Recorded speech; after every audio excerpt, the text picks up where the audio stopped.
नमस्कार दोस्तों, हम हैं बिहारी न्यूज वाले और आज हम मौजूद हैं एक महत्वपूर्ण टॉपिक पे बात करने के लिए। और हमारे साथ में जुड़ चुके हैं गांव देहात न्यूज से अनिल जी। तो ये आपको आज एक जानकारी देने वाले हैं कि ये जो अभी राजस्व महाअभियान चल रहा है, जमीन इससे जुड़ा हुआ, इसमें लोगों के पास एक पर्ची पहुंच रहा है। वो पर्ची का क्या काम है और ये शिविर में क्या होने वाला है, उसके बारे में ये हमें जानकारी देंगे। तो सबसे पहले तो आपका स्वागत है। आपका भी स्वागत है और आपके जो भी दर्शक देख रहे हैं उनका भी स्वागत कि अभी जो बिहार में राजस्व महाअभियान जो शिविर लगा हुआ है, तो इस शिविर में क्या है कि आपके पास एक जमाबंदी पर्ची पहुंची होगी। वो जमाबंदी पर्ची क्या है कि अगर आपके जमीन या भूमि में किसी भी तरीके से गड़बड़ी है, वो संबंधित कुछ भी हो सकता है कि आपका जमाबंदी में प्रॉब्लम हो सकता है आपका रकबा में प्रॉब्लम हो, खाता में प्रॉब्लम हो, खसरा में प्रॉब्लम हो। तो उस तरीके का जो पर्ची मिला है उसमें आप भर करके पंचायत वाइज एक शिविर लगेगा, उस शिविर में इसको जमा करना है। अब बहुत सारे ऐसे लोग होंगे जिनको पर्ची नहीं मिला होगा, और हो सकता है ऐसे भी लोग हैं जिनको मालूम भी नहीं होगा। तो ये एक टीम आपके पंचायत में निर्धारित किया गया है। वह उस टीम का काम है कि घर घर जा करके जमाबंदी पर्ची को पहुंचाना है। या हो सकता है अगर आपके पंचायत में किसी एक जगह भी बैठ के बांट रहा होगा, तो आप पता करें कि आपका पंजी घर तक आया कि नहीं। अगर नहीं आया तो वो कहाँ है और किसके पास है, तो ऐसा हो सकता है कि आप टीम से भी संपर्क कर सकते हैं। अच्छा, तो मेरे पास एक जमाबंदी पर्ची पहुंच चुका है, आज हमारे दर्शक को दिखाना चाहेंगे, ठीक है? तो इसमें आप कुछ बताइए कि इसमें मान लीजिए कि मुझे अपना खेसरा और खाता में सुधार करना है, तो ये कैसे फॉर्म भराएगा? इस फॉर्म भरने का तरीका है, इसमें सारा कुछ एक कॉलम बना हुआ है जो आप वीडियो के माध्यम से देख सकते हैं। तो सबसे पहले इसमें हम देख रहे हैं कि भाग वर्तमान इसमें लिखा हुआ है, पृष्ठ संख्या लिखा हुआ है, कंप्यूटराइज जमाबंदी लिखा हुआ है, जमाबंदी संख्या है, और जिला, अनुमंडल, अंचल, हल्का, ये सारा कुछ लिखा हुआ है।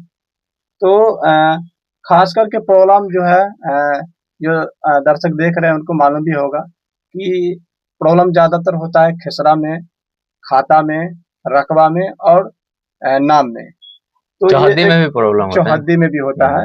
हाँ, इस बात को हम समझ रहे हैं। तो ये जो देख रहे हैं नीचे, जिसमें आपका नाम लिखा हुआ है, ठीक है, तो नाम का अगर गड़बड़ है तब भी और नहीं है तब भी, अगर आपका शुद्ध भी है, सही भी है, तो उसके नीचे कॉलम देख रहे हैं, इस कॉलम में आपको पूरा नाम, पता और सामने मोबाइल नंबर डाला हुआ है, तो उसको आप पूर्ण रूप से भर सकते हैं और शुद्ध भर सकते हैं ताकि ये डाटा पे वो चढ़ सके। दूसरा है नीचे खाता। तो खाता इसमें जानते होंगे आप लोग, जीरो खाता खेसरा डाल दिया गया है, तो उसको आपके हिसाब से क्या है, उसको करेक्शन कर देना है। और उसके आगे रकबा, रकबा आपका सही है तो ठीक है, अगर नहीं है तो उसके नीचे कॉलम खाली है, वो डाल देंगे। और जिनका कुल करना है तो नीचे कुल भी किया हुआ है, और ऐड करना है तो नीचे ऐड भी कर सकते हैं। सामने चौहद्दी है, तो जिस रकबा में अगर आपको कुछ प्रॉब्लम है, दिक्कत है, तो उसके हिसाब से आप रकबा के सामने चौहद्दी को भर सकते हैं। परिवर्तन, हाँ, परिवर्तन के लिए प्राधिकार, तो प्राधिकार के नीचे लिखा हुआ एन है, आपको जो लगता है उसमें वो भर सकते हैं। लगान, अगर आप लोग लगान जमा नहीं किए हैं तो उसको जमा करना है। बहुत सारे लोग जो है सो अभी ऑफलाइन ही कटाए हुए हैं, ऑनलाइन नहीं करवाए हैं, तो उसको ऑनलाइन भी करवाना है। तो इसमें शिविर में जो है, मान लीजिए फॉर्म भर के ले जाएंगे तो इसके साथ कोई डॉक्यूमेंट भी तो लगेगा, जमीन से जुड़ा हुआ कोई प्रमाण देना पड़ेगा, तो क्या क्या डॉक्यूमेंट लगेगा? बिल्कुल देना पड़ेगा।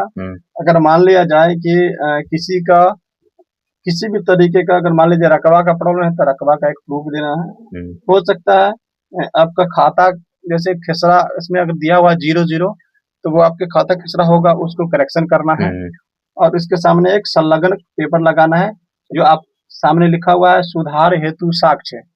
एक साक्ष्य, जैसे एक में है लगान रसीद, दूसरा है शुद्धति पत्र, तीसरा है केवाला की प्रति, चौथा है खतियान की प्रति और पांचवा है मापी प्रतिवेदन। ये मापी प्रतिवेदन क्या होता है? मापी प्रतिवेदन ये होता है कि जानते होंगे आप लोग कि जमीन का नापी जो अमीन करते हैं, जो ब्लॉक स्तरीय होते हैं या जिला स्तरीय होते हैं, वह अमीन नापी करते हैं तो उनको एक लेटर पैड मिला हुआ रहता है, ठीक है। तो उस लेटर पैड पे तो अमीन जो है वो दर्शा देंगे और लिख देंगे, उसका भी मान्यता है। अच्छा, तो ये भर के कहाँ पे जमा करना है?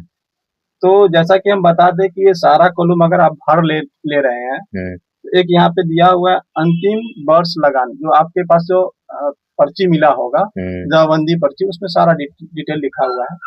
तो वो आपको पर्ची जो है के अनुसार लगान आप जमा करेंगे, करंट लगान जमा कर देना है। और जो इसमें अशुद्धियां है, उस अशुद्धियां में एक प्रपत्र में एक संलग्नक लगा करके शिविर जब लगेगा पंचायत में, शिविर में जमा करना है।